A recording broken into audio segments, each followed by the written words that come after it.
ലെബനോനിലെ ഹിസ്ബുള്ളയ്ക്കെതിരെ Israel സേനയുടെ മാരകാക്രമണം. തെക്കൻ ലെബനോനിൽ Israel സൈന്യത്തിൻ്റെ പീരങ്കികൾ തകർക്കുകയാണ്. ലോകമഹായുദ്ധത്തിൽ പോലും കാണാത്ത വിധം പീരങ്കിപ്പട സർവനാശം വിതയ്ക്കുന്നു. കണ്ണിൽ കാണുന്നവരെയെല്ലാം പീരങ്കി ഷെല്ലുകൾ വേട്ടയാടുന്നു. ഘോരമായ കരയുദ്ധം. ഐക്യരാഷ്ട്രസഭയും റെഡ് ക്രോസും പോലും പറയുന്നു, അയ്യോ അങ്ങോട്ട് ഞങ്ങൾ ഇല്ല, ഞങ്ങൾക്ക് ഭയമാകുന്നു.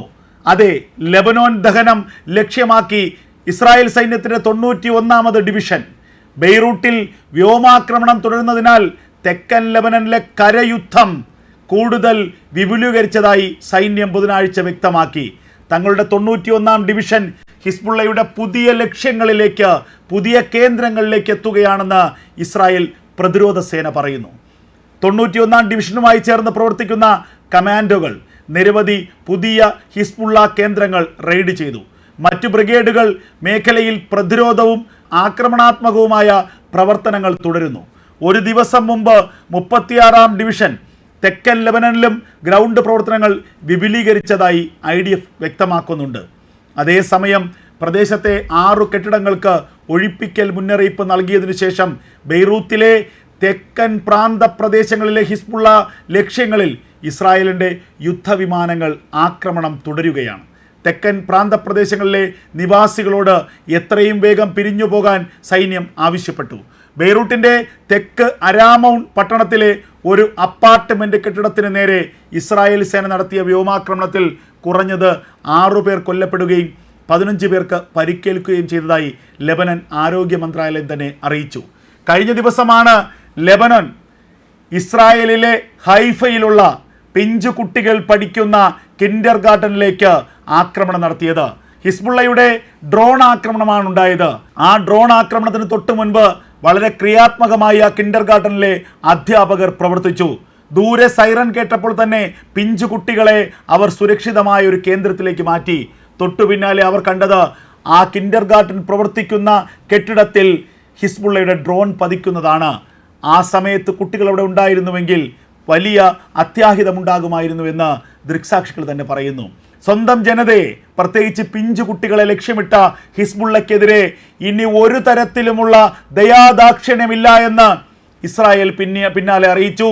കഴിഞ്ഞ ദിവസം വൈകുന്നേരം തന്നെ ബെയ്റൂട്ടിലെ 9 കേന്ദ്രങ്ങളാണ് ഇസ്രായേലി സേന ആക്രമിച്ചത്.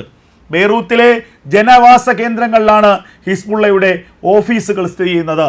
ഹിസ്ബുള്ളയുടെ പ്രധാനപ്പെട്ട അവശേഷിക്കുന്ന നേതാക്കന്മാർ ഈ ഓഫീസുകളിൽ ഇരുന്നു കൊണ്ടാണ് യുദ്ധം നിയന്ത്രിക്കുന്നത്.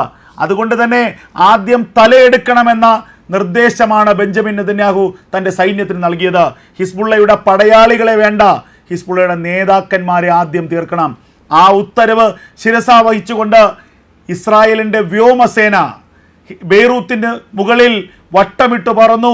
ഹിസ്ബുള്ളയുടെ പ്രധാനപ്പെട്ട തലവന്മാർ ഇരിക്കുന്ന, അവശേഷിക്കുന്ന നേതാക്കന്മാർ ഇരിക്കുന്ന കെട്ടിടങ്ങൾക്ക് നേരെ അതിമാരകമായ ബോംബാക്രമണം നടത്തി.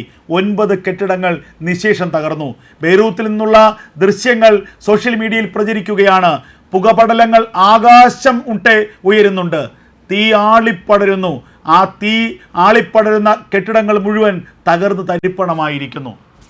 വലിയ ആക്രമണം, സമാനതകളില്ലാത്ത ആക്രമണം.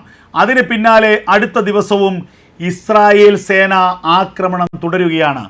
ബെയ്റൂത്തിലും മധ്യ ലെബനനിലുമടക്കം വ്യോമാക്രമണമാണ് നടത്തുന്നതെങ്കിൽ തെക്കൻ ലെബനനിലേക്ക് കടന്നു കയറി അരിച്ചു പെറുക്കി മൊത്തം ഭസ്മീകരിക്കുകയാണ് ഇസ്രായേലിൻ്റെ കരസേന. 65,000-ലധികം ഇസ്രായേലി ഭടന്മാരാണ് തെക്കൻ ലെബനനിലെ വമ്പൻ റെയ്ഡ് നടത്തുന്നത്. തെക്കൻ ലെബനനിലേക്ക് ഇപ്പോൾ പീരങ്കിപ്പട എത്തിയിരിക്കുന്നു എന്നുള്ള വമ്പൻ വാർത്തകൾ വരുന്നു. ഡസൻ കണക്കിന് കവചിത ടാങ്കുകൾ, പീരങ്കികൾ തെക്കൻ ലെബനനിലെ ഹിസ്ബുള്ളയുടെ കേന്ദ്രങ്ങളിലേക്ക് വെടിയുതിർക്കുകയാണ്, ഷെല്ലാക്രമണം നടത്തുകയാണ്. വമ്പൻ ശക്തിയുള്ള, മാരക പ്രഹരശേഷിയുള്ള കവചിത ടാങ്കുകൾ, പീരങ്കികൾ. ആ പീരങ്കികളുടെ വെടിയേറ്റ് ഹിസ്ബുള്ളയുടെ കേന്ദ്രങ്ങൾ തകർന്നു തരിപ്പണമാകുന്നു. 2ാം ലോക മഹായുദ്ധത്തിൽ പോലും കാണാത്ത പീരങ്കിപ്പടയുടെ സാന്നിധ്യം തെക്കൻ ലെബനനിലേക്ക് അങ്ങനെ തുറന്നു വിടുകയാണ് ഇസ്രായേലി സേന. തെക്കൻ ലെബനൻ്റെ ദഹനം, ലെബനൻ ദഹനം എന്ന വമ്പൻ ലക്ഷ്യത്തിലേക്ക് അടുക്കുകയാണ് ഇസ്രായേൽ. ഇനി ഹിസ്ബുള്ളയ്ക്ക് അവസരം കൊടുത്തുകൂടാ. കഴിഞ്ഞ ഒരാഴ്ച ഹിസ്ബുള്ള ഇസ്രായേലിലേക്ക് തൊടുത്തത് 5000-ഓളം റോക്കറ്റുകളാണ്. ഒരു ദിവസം ശരാശരി 250 റോക്കറ്റുകൾ കണക്കെ. ഹിസ്ബുള്ളയ്ക്ക് പിന്തുണമായി ഹൂതികളും അതുപോലെ ഇസ്ലാമിക് റെസിസ്റ്റൻസുമുണ്ട്. എന്നാൽ ഹിസ്ബുള്ളയുടെ ഈ ആക്രമണം ഇനി അനുവദിക്കില്ല എന്നാണ് ഇസ്രായേലിന്റെ കണക്കുകൂട്ടൽ. ഹിസ്ബുള്ളയുടെ കേന്ദ്രങ്ങൾ, ഹിസ്ബുള്ളയുടെ സിവിലിയൻ കേന്ദ്രങ്ങൾ ഒക്കെ തന്നെ ആക്രമിച്ച് തകർക്കാനുള്ള വമ്പൻ നീക്കം ഇസ്രായേൽ സേന നടത്തുന്നു. ഇനി ഒരു നിമിഷവും അമാന്തിച്ചുകൂടാ. ഹിസ്ബുള്ളയെ ഈ അവസരത്തിൽ തീർത്തില്ലാതാക്കണം. തെക്കൻ ലെബനനിൽ നിന്ന് ഹിസ്ബുള്ള പൂർണ്ണമായും ഇല്ലാതാകണം. വടക്കൻ ഇസ്രായേലിലെ ജനതയ്ക്ക് സമാധാനത്തോടെ ഉറങ്ങണം. വടക്കൻ ഇസ്രായേലിലെ 10,000-കണക്കിന് ജനങ്ങളാണ് ഹിസ്ബുള്ളയുടെ ആക്രമണം ഭയന്ന് നാടുപേക്ഷിച്ചു പോയത്. അവർക്ക് സ്വന്തം വീടുകളിലേക്ക് മടങ്ങിയെത്തണം. സ്വന്തം കിടപ്പാടങ്ങളിലേക്ക് അവർക്ക് അന്തി ഉറങ്ങണം. അതിനുള്ള അവസരമൊരുക്കണം. അതിന് ഹിസ്ബുള്ള എന്ന ഈ ഭീകര സംഘടന ലോകത്തുണ്ടാകരുത്, ലെബനിലുണ്ടാകരുത്. അതിനുവേണ്ടിയുള്ള മാരകാക്രമണം, സമാനതകളില്ലാത്ത ആക്രമണം, എങ്ങനെ വിവരിക്കണമെന്ന് കഴിയാത്ത ആക്രമണമാണ് നടക്കുന്നതെന്നാണ് അന്താരാഷ്ട്ര മാധ്യമങ്ങൾ തന്നെ പറയുന്നത്. അതാണ് അവർ സൂചിപ്പിക്കുന്നത്. 2ാം ലോക മഹായുദ്ധത്തിൽ പോലും ഇത്രത്തോളം ഭീകരമായ പീരങ്കിപ്പടയെ കണ്ടിട്ടില്ല. തെക്കൻ ലെബനനിലേക്ക് ഇങ്ങനെ കടന്നു കയറി കിലോമീറ്ററുകളെ വകഞ്ഞു മാറ്റി മുന്നോട്ട് പോവുകയാണ് ഇസ്രായേലിൻ്റെ സൈന്യം. തെക്കൻ ലെബനനിൽ ഹിസ്ബുള്ളയുടെ ഇലയനങ്ങില്ല. ഹിസ്ബുള്ളയുടെ പൊടിനാമ്പ് പോലും തെക്കൻ ലെബനനിൽ കാണരുത് എന്നാണ് ഇസ്രായേലി സേന ഇപ്പോൾ ശഠിച്ചിരിക്കുന്നത്.